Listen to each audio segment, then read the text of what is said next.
The Galactic Military Academy's training deck hummed with activity as cadets from dozens of species practiced combat techniques under the watchful eyes of their instructors.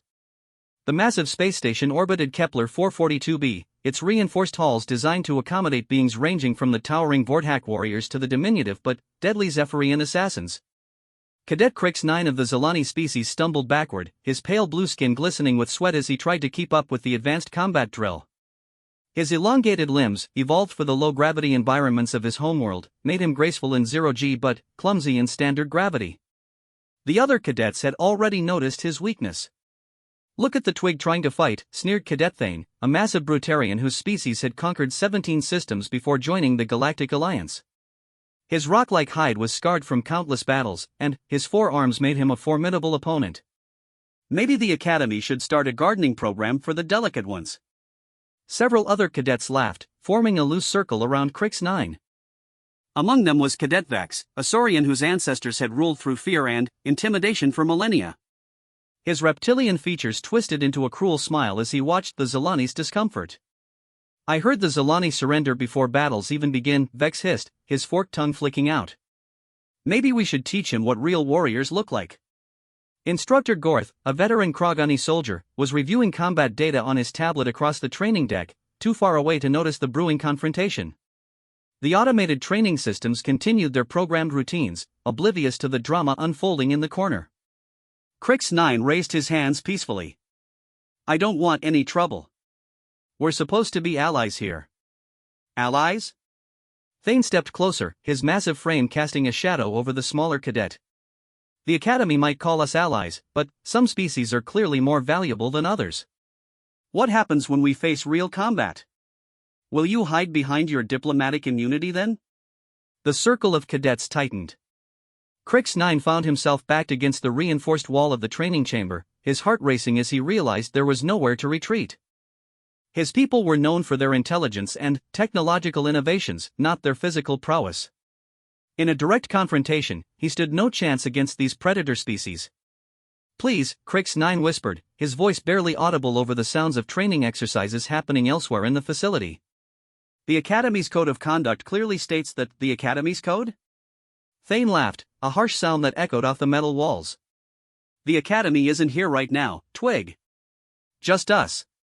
Vex moved to flank Crix 9, his claws extending slightly. "My grandfather told me stories about hunting Zilani for sport. Said they made interesting sounds when cornered." Other cadets began to gather, drawn by the commotion. Some looked uncomfortable but said nothing, unwilling to intervene against the obviously stronger predator species. Others watched with barely concealed excitement, treating the situation like entertainment. Thane cracked his knuckles, all four hands making threatening gestures. "Here's what's going to happen, Twig. You're going to admit that your species doesn't belong in a military academy. You're going to request transfer to a civilian education facility. And, maybe, if you're convincing enough, we won't demonstrate why your people should stick to making pretty gadgets instead of playing soldier." Crix 9's eyes darted around desperately, looking for any escape route or potential ally. The other cadets either looked away or watched with morbid curiosity. His own species had taught him that violence was the last resort of the unintelligent, but intelligence seemed useless when faced with overwhelming physical force. I can't do that," Crix 9 said, surprising himself with his own voice. "My people need representation in the Alliance military. Without it, we'll never have a voice in protecting our worlds." Thane's expression darkened. "Wrong answer, Twig." The Brutarian drew back his primary right arm, muscles bulging as he prepared to deliver a blow that would send the Zilani crashing into the wall. The other cadets held their breath, some turning away from what was about to happen. Just as Thane's massive fist began its arc toward Crix 9's face, a blur of motion intercepted it. A human hand, small and seemingly fragile compared to the Brutarian's massive appendage, caught Thane's wrist and stopped the punch cold. The sudden stop sent a shockwave up the Brutarian's arm, and he grunted in surprise and pain. "Excuse me," said a calm female voice. "I think there's been a misunderstanding." The crowd of cadets turned to stare at the newcomer. She was human, one of the newest species to join the Galactic Alliance, and, by all appearances, completely unremarkable. She stood barely 5.5 feet tall, with brown hair pulled back in a regulation military bun and dark eyes that seemed to take in everything at once. Her human military uniform was crisp and clean, marking her as a recent arrival. Thane stared down at his trapped wrist in disbelief. His species was known for their incredible physical strength, capable of crushing steel with their bare hands. Yet this small human female had stopped his punch as easily as catching a thrown ball. "Let go of me," Thane growled, his voice carrying the threat of violence that had cowed countless opponents throughout his military training. The human looked up at him with an expression of polite interest. "Oh, I will. But first, I think we should discuss the Academy's policy on bullying behavior. It's quite explicit about the consequences." "You don't understand, human," Vex interjected, his reptilian features twisted with contempt. "This doesn't concern your kind. Humans are barely out of their primitive phase. You've been in space for what, a few decades? We've been conquering systems for millennia." The human turned her attention to Vex, still maintaining her grip on Thane's wrist. "That's interesting. So experience equals wisdom in your culture? Tell me, in all those millennia of conquering, did your people ever learn the value of protecting those who can't protect themselves?" A murmur ran through the gathered cadets. Several species were known for their philosophical traditions, but this human was challenging some of the most aggressive warriors in the Academy with nothing but words and an iron grip on Thane's wrist. "Philosophy is for the weak," Thane snarled, trying to pull free and discovering that the human's grip was absolutely immovable. "Strength is the only truth in the universe." "Strength," the human mused, as if considering the concept for the first time. "You know, my species has an interesting relationship with strength. We've learned that the strongest person in the room isn't always the one with the biggest muscles." She released Thane's wrist so suddenly that he stumbled backward. The human took a step forward, placing herself directly between Thane and Crix-9. "My name is Cadet Sarah Chen," she said conversationally. "I'm from Earth, specifically a place called San Francisco. We have a saying there, pick on someone your own size. Though in this case, I suppose that would be me." Thane rubbed his wrist, feeling the soreness where her fingers had gripped him. "No being that small should have been able to generate that kind of pressure. You're making a mistake, human. This is Military Academy, not a civilian peace conference. Here, the strong survive and the weak are eliminated." Sarah nodded thoughtfully. "You're absolutely right about this being a military academy.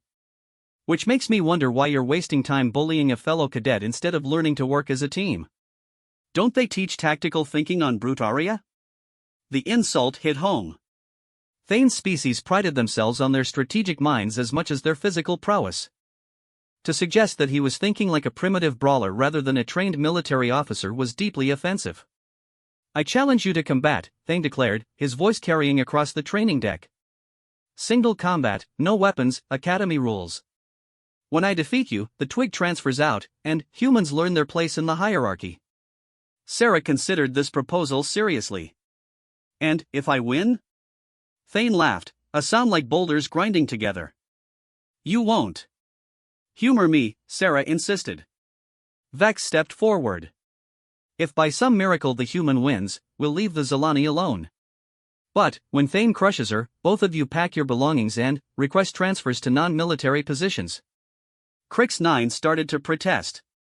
"Cadet Chen, you don't have to." Sarah held up a hand. "It's okay, Crix-9. I've got this." She looked back at Thane. "I accept your challenge. But, let's make it interesting. Instead of just the two of us, why don't we make it a proper demonstration? You, Vex, and two others of your choosing against me. If I win, not only do you leave Crix-9 alone, but you also spend the next month helping weaker cadets with their combat training instead of bullying them." The gathered crowd gasped. A 4-on-1 challenge was virtually suicide, even with Academy safety protocols in place. Thane's eyes lit up with predatory glee. "You're insane, human. But, I accept. This will teach your entire species about challenging their betters." Sarah smiled, and, for the first time, there was something predatory in her expression. "Oh, I'm counting on it teaching someone a lesson. Question is, who's going to be learning?" By now, the commotion had attracted Instructor Gortha's attention. The massive Krogani approached with the measured gait of a professional soldier who had seen too many unnecessary conflicts. "What's happening here?" Gorth demanded, his voice carrying the authority of someone who had commanded troops in actual warfare. Thane straightened to attention. Instructor Gorth, sir. The human has challenged 4 of us to single combat. She insists on demonstrating human combat capability. Gorth's eyes narrowed as he studied the situation. He could see the Zilani cadet pressed against the wall, the circle of aggressive predator species cadets, and the small human standing calmly in the center of it all. Is this true, Cadet Chen? Gorth asked. Sarah nodded. Yes, sir. I believe it's important to establish clear behavioral standards early in our academy careers. Some of my fellow cadets seem confused about the difference between strength and bullying. Gorth was quiet for a long moment. As a Kragani, he understood the importance of establishing hierarchy through combat. But he was also experienced enough to recognize when a situation had deeper implications than simple personal conflict. Very well, he said finally. If both parties consent to formal combat under Academy rules, I'll oversee the engagement. Full safety protocols will be in effect. Combat ends when one side yields, becomes unconscious, or I determine that continuing would result in permanent injury.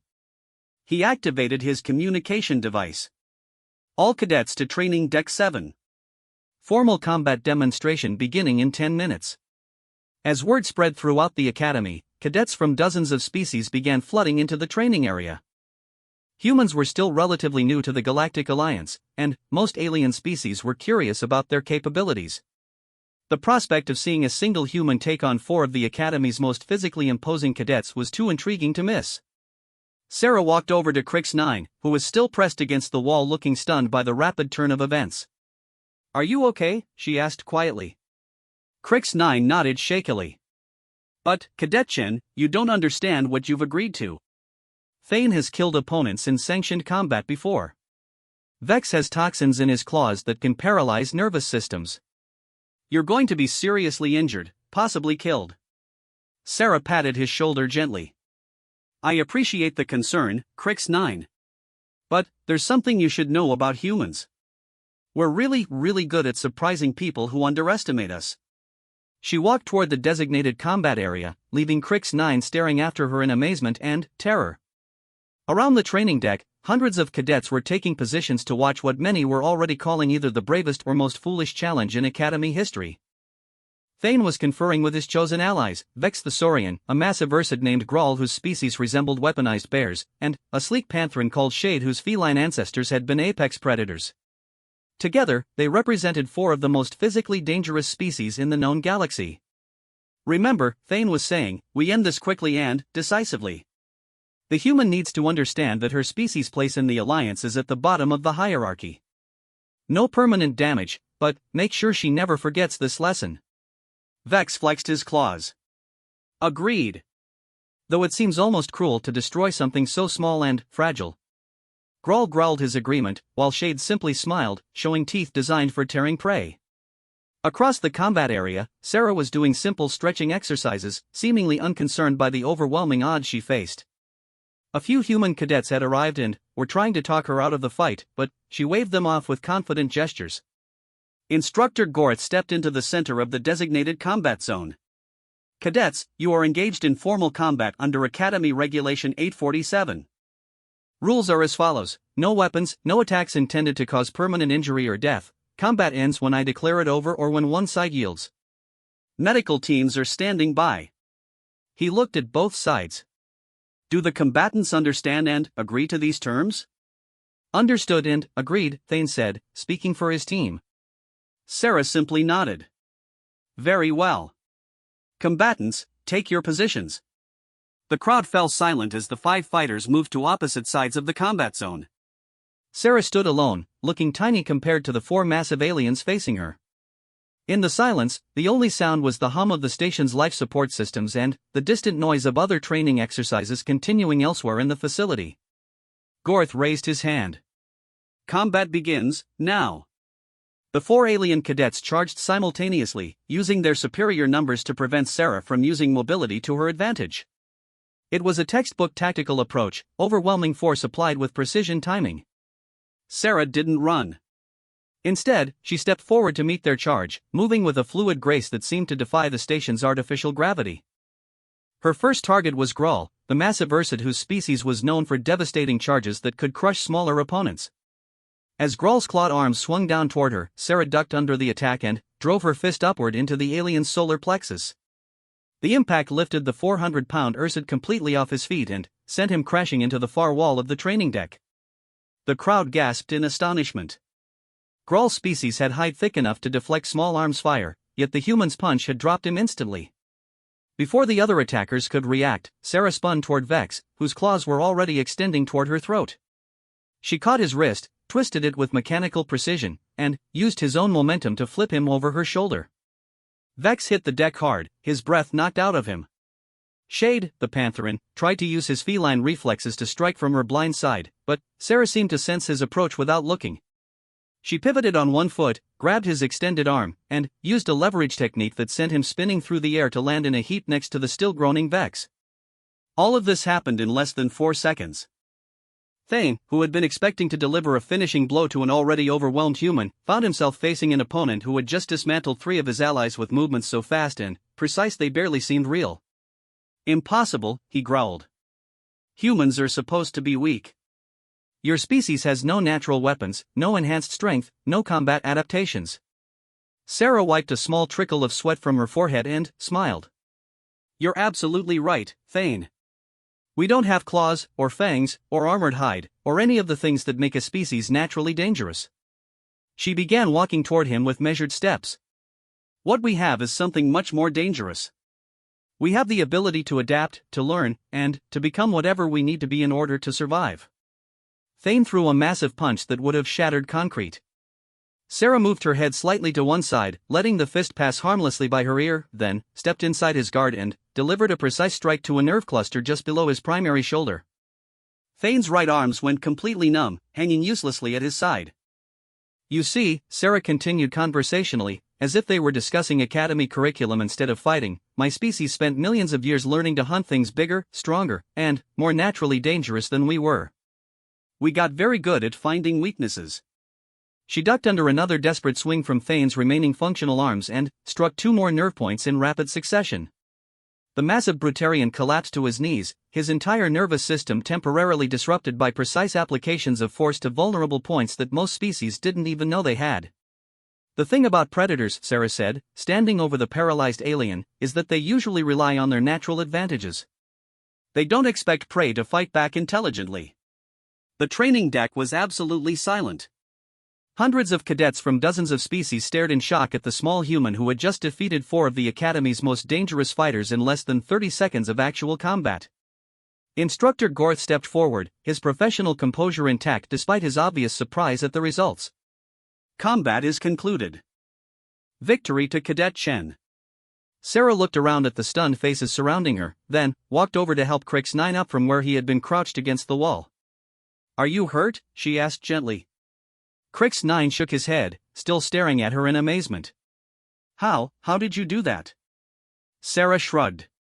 "Training. My species has been perfecting hand-to-hand combat techniques for about as long as we've existed.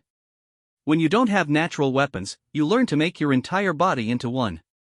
Around the training deck, alien cadets were helping Thane's team to their feet. The 4 defeated fighters were bruised and embarrassed but not seriously injured. Sarah had used just enough force to disable them without causing permanent damage. Thane, his nervous system slowly recovering from Sarah's precise strikes, looked up at her with a mixture of respect and confusion. "But your species is supposed to be weak. All the intelligence reports say humans have no special physical capabilities."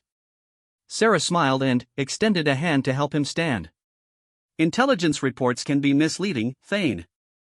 They probably told you that humans were peaceful, too." As Thane accepted her help getting to his feet, Sarah continued. "Here's something about my people that might not be in those reports.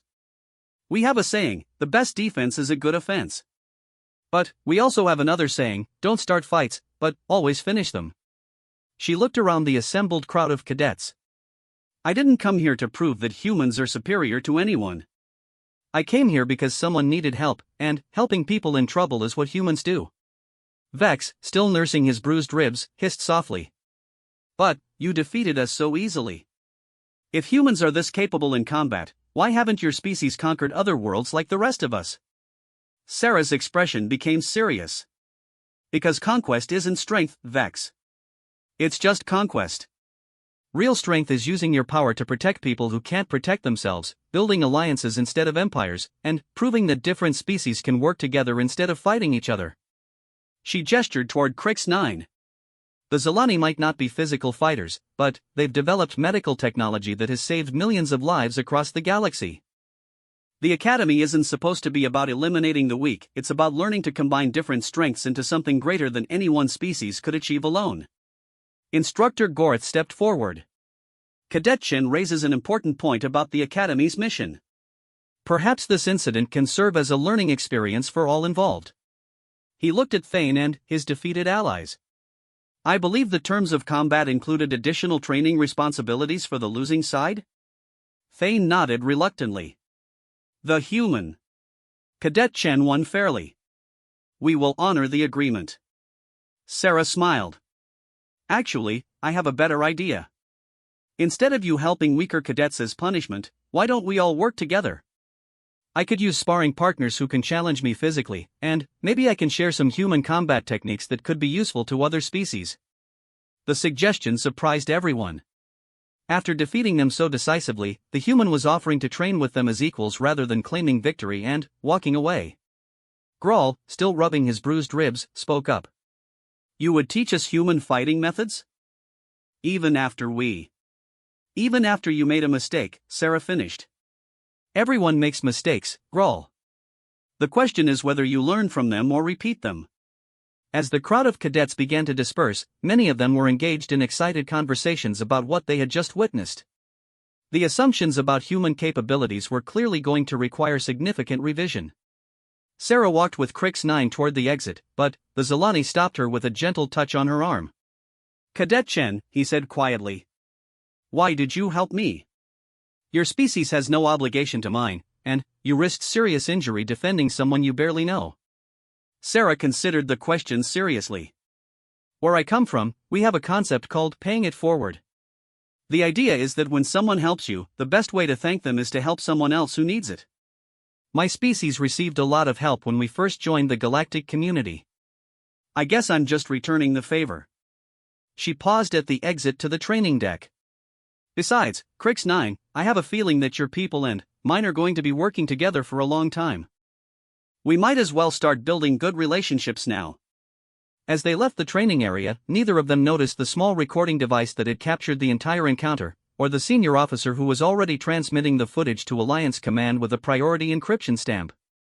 Within hours, the recording would be analyzed by military strategists across the galaxy, all of whom would reach the same startling conclusion: the intelligence assessments of human military capability had been catastrophically incorrect. But that was a problem for tomorrow.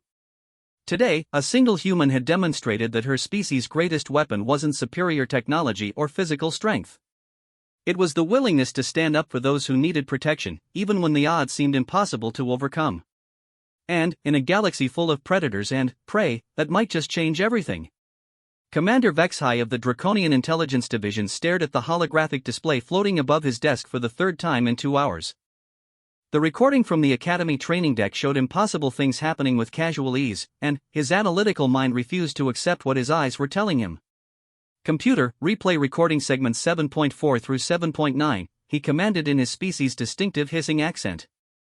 The hologram flickered and displayed the moment when the human female caught the Brutarian's punch. Vexhai slowed the playback to 1/10 normal speed, analyzing every microsecond of the interaction. The biomechanical stress indicators showed that Thane's punch carried enough force to crack reinforced steel plating. Yet the human's hand had stopped it completely, with no visible strain or injury. A soft chime indicated an incoming priority communication. The hologram shifted to show Admiral Kreshtar, Supreme Commander of Alliance Military Forces, her massive Krogani frame filling the display. Commander Vexhai, Admiral Kreshtar's voice carried the weight of absolute authority. I assume you've reviewed the Academy incident recording? Yes, Admiral. Multiple times. I must report that either our intelligence on human capabilities is severely flawed, or we're witnessing something unprecedented. The Admiral's scarred features showed no emotion. Explain. Vex high-activated tactical analysis displays around the hologram. According to our comprehensive biological assessment, conducted when humans joined the Alliance 3 years ago, their species lacks any significant physical enhancements. No armor plating, no natural weapons, no enhanced musculature or bone density. Yet this recording shows capabilities that exceed our measurements for species specifically evolved for combat. He highlighted specific moments from the fight. The human's reaction time was 0.03 seconds faster than anything previously recorded. Her strike force exceeded what should be possible for her muscle mass by a factor of 4. Most concerning, she demonstrated knowledge of nerve cluster locations for species she should have never encountered before. Admiral Kreshtar studied the data. Are you suggesting the human was enhanced with technology? No, Admiral. Our sensors detected no artificial augmentation. This appears to be natural capability that our assessment teams completely missed. The Admiral was quiet for several moments. Commander, I want you to personally travel to the Academy and conduct a thorough investigation. If humans have been concealing their true capabilities, we need to understand why and what else we don't know about them. Meanwhile, in the Academy's medical bay, Dr. Senth was running comprehensive scans on the 4 cadets who had been defeated by Sarah. The Zilani physician's elongated fingers moved gracefully over his diagnostic equipment as he studied the results with growing confusion. Remarkable, he murmured to his assistant, a young Aquarid medic named Splash. The nerve disruption patterns are incredibly precise. Too precise for random combat damage. Splash adjusted the scanner settings. Doctor, I'm not detecting any permanent tissue damage. Whatever the human did, it was designed to disable temporarily without causing lasting harm. Dr. Senth pulled up comparative anatomy charts. But that should be impossible. These 4 species have completely different nervous system architectures. For someone to strike the exact nerve clusters needed to cause temporary paralysis without injury would require detailed anatomical knowledge of each species. He paused his work and looked thoughtfully at the data. Splash accessed the Academy's Xenobiology curriculum database. I want to see what courses Cadet Chen has completed. The search results appeared on screen moments later. Sarah Chen had arrived at the Academy only 6 weeks prior and had completed basic orientation modules, standard military protocol training, and elementary galactic law. No advanced anatomy courses, no xenobiology specializations, no medical training whatsoever. This doesn't make sense, Dr. Senth said. How does someone with no formal training in alien physiology know exactly where to strike 4 different species for maximum effect with minimal damage? In her assigned quarters, Sarah was answering a similar question from her roommate, Cadet Zara Kim, another human who had arrived on the same transport ship. Seriously, Sarah, where did you learn to fight like that? Zara demanded, pacing around their small shared room. I've seen you in the Academy's basic combat training. You're good, but what happened today was on a completely different level. Sarah was sitting cross-legged on her bunk, cleaning her uniform with methodical precision. I told you, Zara. I trained in martial arts back on Earth. Martial arts doesn't teach you alien anatomy. You hit nerve points on species that humans have only known about for 3 years. That Brutarian you paralyzed? Their nervous system doesn't even work the same way ours does. Sarah looked up from her cleaning. You're overthinking this. Combat is combat, regardless of species. You find weak points, you exploit them, you disable your opponent with minimal force necessary. Zara stopped pacing and stared at her roommate. Sarah, I've known you for 6 weeks. You've never shown any interest in xenobiology or alien anatomy. How did you know where to strike them? Sarah was quiet for a long moment, then set down her uniform. Zara, can I trust you with something? Of course. Sarah walked to her personal storage locker and retrieved a small, unmarked data pad. What I'm about to show you is classified at levels that don't officially exist. The only reason I'm sharing this is because you're going to figure it out anyway, and I'd rather you hear it from me. She activated the datapad, and a complex organizational chart appeared on the screen. At the top was an insignia that Zara had never seen before, a stylized image of Earth surrounded by 12 stars. What am I looking at? Zara whispered. The Earth Defense Initiative, Sarah replied. An organization that's been preparing for humanity's integration into galactic society for longer than most people realize. Zara studied the information scrolling across the screen. This shows extensive files on dozens of alien species, detailed biological analyses, combat assessments, psychological profiles. Sarah, where did this come from? Sarah sat back down on her bunk. 3 years ago, when humanity made first contact with the Galactic Alliance, our leaders faced a choice. We could enter galactic society honestly, revealing our true capabilities and, potentially being seen as a threat, or we could appear harmless and, non-threatening while secretly preparing for any situation that might arise. So you're saying the government has been lying to the Alliance about human capabilities? Not lying exactly. Just being selective about what we choose to demonstrate. Sarah gestured toward the datapad. Every human who applied to the academy went through psychological evaluation to determine if they could handle classified information. Those of us who passed received additional training that doesn't appear on any official records. Zara felt like the world had shifted beneath her feet. What kind of training? Advanced combat techniques, alien psychology, xenobiology, tactical analysis, emergency protocols, and contingency planning for dozens of potential scenarios. Sarah's voice became serious. Humanity learned a lot from studying galactic history before we joined the Alliance. Most species enter galactic society by being conquered or by conquering others. Very few have done it peacefully. So the Earth Defense Initiative prepared humans to defend themselves if necessary? Among other things, yes. But also to serve as protectors for species that couldn't defend themselves, mediators in conflicts between aggressive species, and emergency responders in crisis situations. Sarah pulled up another file. Every human at this academy has training that far exceeds what our official records indicate. We're not just here to learn galactic military tactics. We're here to build relationships and, quietly demonstrate that humanity can be trusted with responsibility. Zara was struggling to process the implications. But, why the secrecy? Why not just tell the Alliance that humans are capable of defending themselves? Sarah closed the datapad. Because capability and threat assessment are often the same thing in galactic politics. If we had revealed our full military potential from the beginning, we might have been seen as a conquest species trying to infiltrate the Alliance. This way, we prove our character before we reveal our capabilities. A soft chime indicated someone was at their door. Sarah quickly secured the datapad as Zara opened the door to reveal Crix-9 standing in the hallway, looking nervous. "I'm sorry to disturb you," the Zolani said quietly. "But, I wanted to thank Cadet Chen again for her assistance today." Sarah smiled warmly. "No thanks necessary, Crix-9. I told you, helping people is just what humans do." Crix-9 hesitated. "Actually, I had a question about that. I've been researching human culture since this afternoon, and I found something confusing. Your species' military history suggests that humans have been engaged in warfare almost continuously for the past 5,000 years. Yet today, you used minimal force to defeat opponents you could have seriously injured." Sarah and Zara exchanged glances. "What's your question, Crix-9?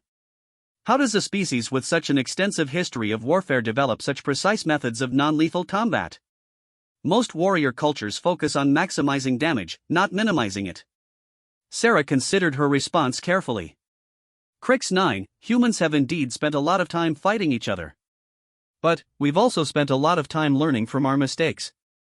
We discovered that the strongest person isn't necessarily the one who can cause the most damage. Sometimes the strongest person is the one who can solve problems without causing damage at all." Crix-9 nodded slowly. "But, your combat techniques today were incredibly sophisticated. Such precise knowledge would require extensive study of alien physiology." Before Sarah could respond, another voice spoke from the hallway. "An interesting observation, Cadet Crix-9." Commander Vexhai stepped into view, his draconian features unreadable. Both humans immediately came to attention, recognizing his senior rank insignia. "Commander," Sarah said. "How can we help you, sir?" "I'm here to investigate the incident that occurred on Training Deck 7 today," Vexhai replied, his eyes studying Sarah with predatory intensity. "Specifically, I'm interested in understanding how a cadet with minimal academy training demonstrated combat capabilities that exceed our documented assessments of human physical limitations." Sarah maintained her military bearing. "Sir, I use standard hand-to-hand combat techniques that any human with martial arts training would know. Standard techniques, HFY repeated. Yet our analysis shows that you struck nerve clusters specific to Brutarian, Saurian, Ursid, and Pantheran physiology with surgical precision. These nerve clusters are not analogous to human anatomy. How do you explain this knowledge? The question hung in the air like a challenge. Sarah realized that her response would likely determine not just her own future at the Academy, but potentially humanity's standing within the Alliance. Permission to speak freely, the testing facility on Deck 12 had been hastily reconfigured overnight to accommodate the most comprehensive combat assessment in Academy history.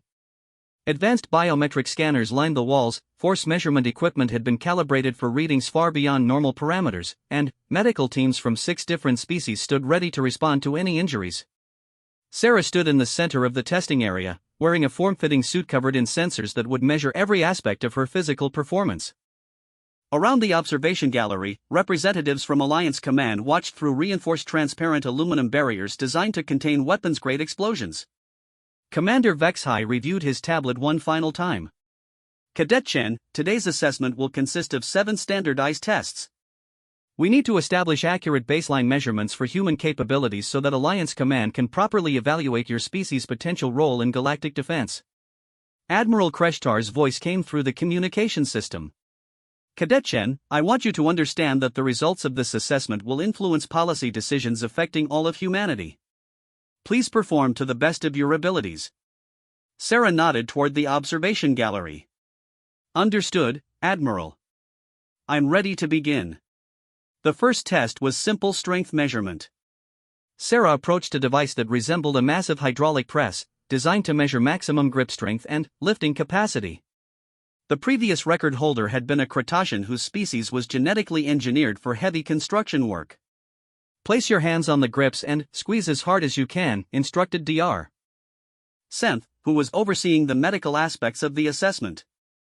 Sarah positioned herself and began to apply pressure. The numbers on the display climbed steadily past the baselines for human strength that were in the official records, past the averages for most Alliance species, and continued climbing into ranges that made the assembled observers exchange worried glances. Fascinating, Dr. Senth murmured. The readings are 3 times higher than our initial human assessments indicated. Yet her muscle mass doesn't appear any different from other human females we've examined. Commander HFY made notes on his tablet. Cadet Chen, when you were tested for Alliance membership 3 years ago, did you intentionally limit your performance on strength assessments? Sarah released the grips and turned to face him. Sir, the initial assessments were conducted on civilian volunteers who were selected specifically because they represented average human capabilities. I'm a military specialist who has trained extensively in physical conditioning. Are you saying there are significant differences between civilian humans and military humans? Sir, there are significant differences between any civilian population and individuals who have trained for combat roles. A Krogani engineer probably couldn't perform to the same standards as a Krogani warrior, even though they're the same species. Admiral Kreshtar's voice interrupted. Continue with the assessment. We'll address training methodology later. The second test measured reaction time and reflexes. Sarah was seated in front of a complex array of lights and targets that would appear in random patterns, requiring her to respond as quickly as possible. The test began slowly, with simple visual cues appearing every few seconds. Sarah's responses were well within expected parameters. Gradually, the system increased speed and complexity, adding multiple simultaneous targets and requiring complex sequential responses. Even the most advanced species typically failed when the system reached maximum settings, but Sarah continued responding accurately long after the point where most test subjects were overwhelmed. Her movements became a blur as she tracked dozens of targets simultaneously, her responses showing no decrease in accuracy even as the speed increased beyond what the system was designed to measure. Computer, halt test, Dr. Senth ordered. The subject has exceeded our measurement parameters. In the observation gallery, a draconian intelligence officer leaned forward. Admiral, those reaction times are physically impossible according to our understanding of neural response limitations. Admiral Kreshtar studied the data. Yet we're observing them directly. Either our understanding is flawed, or humans possess capabilities we haven't previously encountered. The third test evaluated combat techniques against holographic opponents representing different alien species. Sarah was instructed to demonstrate the fighting methods she had used against Thane's group the previous day. As the holograms activated, Sarah moved through a series of combat scenarios with fluid precision. She demonstrated the nerve strikes that had disabled the Brutarian, the leverage techniques used on the Saurian, and dozens of other methods for subduing opponents without causing permanent injury. "Computer, analyze combat techniques," Commander Vexhai ordered. The artificial intelligence paused for several moments before responding. Analysis complete. Subject demonstrates mastery of combat systems from 17 different human martial arts traditions, integrated with anatomical knowledge of 43 alliance species. Estimated training time to achieve this level of proficiency, 15 to 20 years of intensive study. Vexhai looked up sharply. "Cadet Chen, how old are you?" 22 standard years, sir. The computer estimates that your training would require 15 to 20 years. How do you explain this discrepancy? Sarah paused her demonstration. "Sir, human learning capabilities may be more advanced than your assessments indicate. We're very good at absorbing and integrating information quickly when we're motivated to do so." The fourth test measured endurance and stamina. Sarah was placed on a treadmill that could simulate various gravity levels and environmental conditions while monitoring her cardiovascular and metabolic responses. An hour later, Dr. Senth was staring at his readings in disbelief. Her oxygen consumption is actually decreasing as the test continues. This is physically impossible. Most species show exponential fatigue increases during endurance testing. Sarah was still running at a pace that would have exhausted most alliance species within minutes, showing no signs of distress or fatigue. Her breathing remained steady, and her biometric readings suggested she could continue indefinitely. "Cadet Chen," Admiral Kreshtar's voice came through the speakers. "Are you experiencing any fatigue?" "No, Admiral. I could continue for several more hours if needed." "That won't be necessary." Computer and endurance assessment. As Sarah stepped off the treadmill, she noticed the stunned expressions in the observation gallery. The assembled officers were having heated discussions in multiple alien languages, their body language suggesting significant concern. The fifth test evaluated pain tolerance and psychological resilience. Using carefully controlled stimuli that would cause discomfort without injury, the system measured how various stress factors affected Sarah's performance. What should have been the most challenging assessment became almost routine. Sarah maintained perfect focus and performance even under conditions that typically caused most species to become disoriented or request termination of the test. "Remarkable," Dr. Senth reported.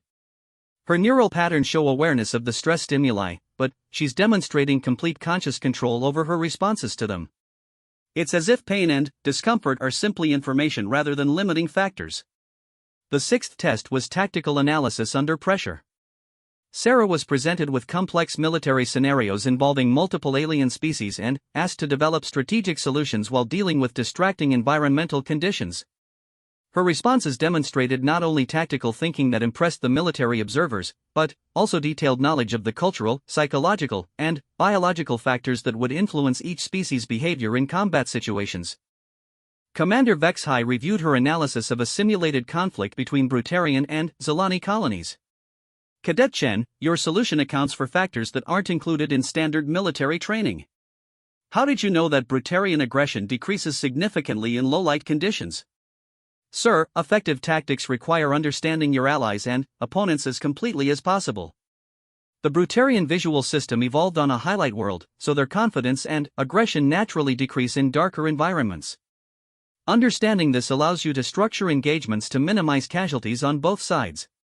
But this information isn't included in basic alliance military training materials." Sarah chose her words carefully. "Sir, human education emphasizes research and independent study. When we commit to working with other species, we invest time in understanding them thoroughly."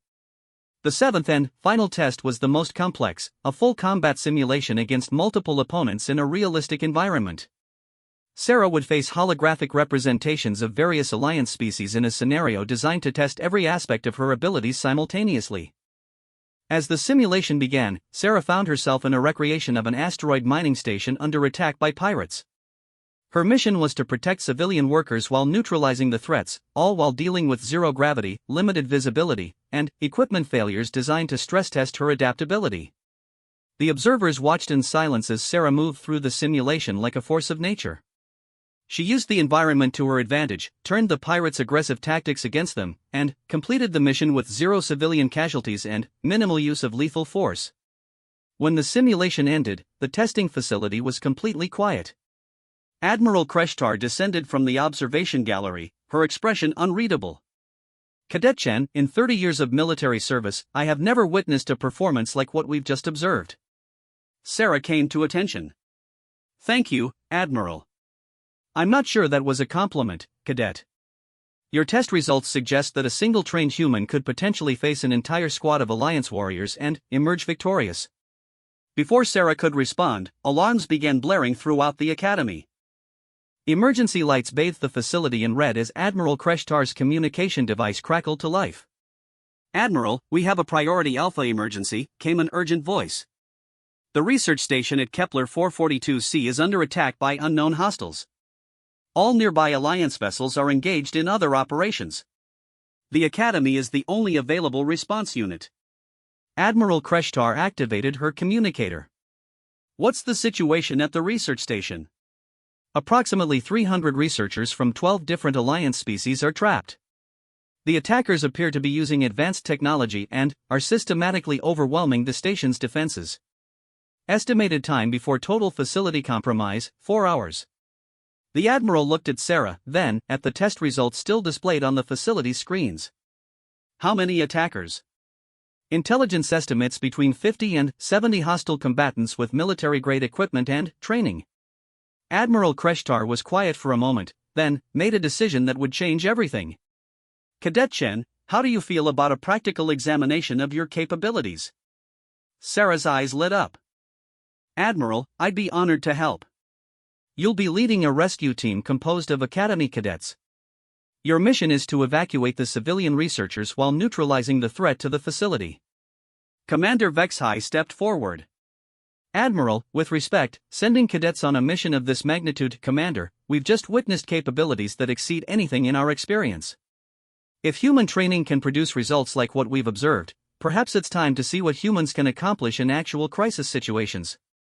Admiral Kreshtar activated the Academy's general communication system. All human cadets report to Launch Bay Alpha immediately. Prepare for emergency deployment. As Sarah ran toward the launch bay, she realized that the careful revelation of human capabilities was about to be accelerated dramatically. The rescue mission would either prove that humanity deserved a place among the galaxy's protectors, or demonstrate that they were too dangerous to be trusted with such responsibility. In Launch Bay Alpha, 12 human cadets assembled in record time, their expressions showing readiness rather than fear despite the unprecedented nature of their mission. Sarah looked at her fellow humans as they conducted final equipment checks. Everyone understands the situation. We're not just rescuing those researchers. We're proving that humanity can be trusted to use our capabilities responsibly. Cadet Marcus Webb, a former Marine from Earth's Pacific Fleet, nodded grimly. No pressure at all. Cadet Lisa Park, whose specialization was tactical analysis, pulled up the mission data. Sarah, the attackers are using coordinated assault patterns. This isn't random piracy. Someone planned this operation specifically. Sarah studied the tactical information. Then, we plan our response specifically too. Marcus, I want you leading the evacuation teams. Lisa, you'll coordinate tactical support. The rest of you pair up for assault operations. As their transport ship launched from the Academy, Sarah realized that everything humanity had worked toward in 3 years of careful diplomacy was about to be tested in the most direct way possible. The galaxy was about to see what humans were truly capable of when people needed protecting. The research station appeared on their view screen 40 minutes later, its hull scarred by weapons fire and several sections clearly compromised. Escape pods drifted in nearby space, indicating that some evacuation had already begun, but the main facility still showed signs of life. Unknown vessel, identify yourself, came a hostile transmission. Sarah activated the communications system. This is Academy Rescue Team 7. We're here to evacuate civilian researchers in accordance with Alliance Emergency Protocol 12. Academy cadets? The voice on the other end laughed harshly. Turn around and go home, children. This facility is under our control now. Sarah's expression became deadly serious. Negative. Civilian evacuation is non-negotiable. Withdraw from the facility immediately or face the consequences. Consequences? From a handful of Academy students? I think not. The communication ended, and weapons fire began targeting their ship. Sarah turned to her team. They made their choice. Now we make ours. Remember, our primary mission is protecting those civilians. Everything else is secondary. As their ship approached the damaged research station, the human cadets prepared for what would become known throughout the galaxy as the Kepler 442c incident, the moment when humanity's true nature was finally revealed to the universe. What happened in the next 3 hours would be studied by military strategists for generations. A dozen human cadets accomplished what an entire Alliance battle group would have struggled to achieve, and they did it while taking extraordinary care to protect every civilian life in the facility. The attackers, who had expected to face frightened Academy students, instead encountered something the galaxy had never seen before: humans who fought not for conquest or glory, but for the simple principle that innocent people deserved protection. When the rescue was complete and the attackers had been captured rather than killed, Admiral Kreshtar received a communication that summarized the mission results. 0 civilian casualties. All hostiles subdued and taken alive. Facility secured with minimal damage. But the most significant result couldn't be measured in statistics. Word of the incident spread throughout the galaxy within days, carried by the rescued researchers who told anyone who would listen about the humans who had risked everything to save people they had never met. Sarah stood on the observation deck of the Academy 3 weeks later, watching ships from dozens of Alliance species arriving to request human assistance with various crises. Humanity's secret was out, but, instead of fear or suspicion, the revelation had brought requests for partnership and protection. Crix 9 joined her at the viewing port, his injuries from the original bullying incident long healed. Sarah, I've been thinking about what you said that first day. About humans paying it forward. What about it? I think I understand now why your species chose to hide your capabilities initially. You wanted to prove that you could be trusted with power before you revealed how much power you actually possessed. Sarah smiled. Something like that. My people learned a long time ago that the strongest person in the room isn't necessarily the one who can cause the most damage. Sometimes the strongest person is the one who can solve problems without causing any damage at all. And, now the galaxy knows what humans are capable of when we choose to fight. More importantly, they know what we choose to fight for. Sarah gestured toward the approaching ships. Those vessels aren't coming because they're afraid of us. They're coming because they trust us. As ships continued to arrive seeking human assistance, Sarah reflected on how a simple act of protecting a fellow cadet had fundamentally altered humanity's place in the galactic community.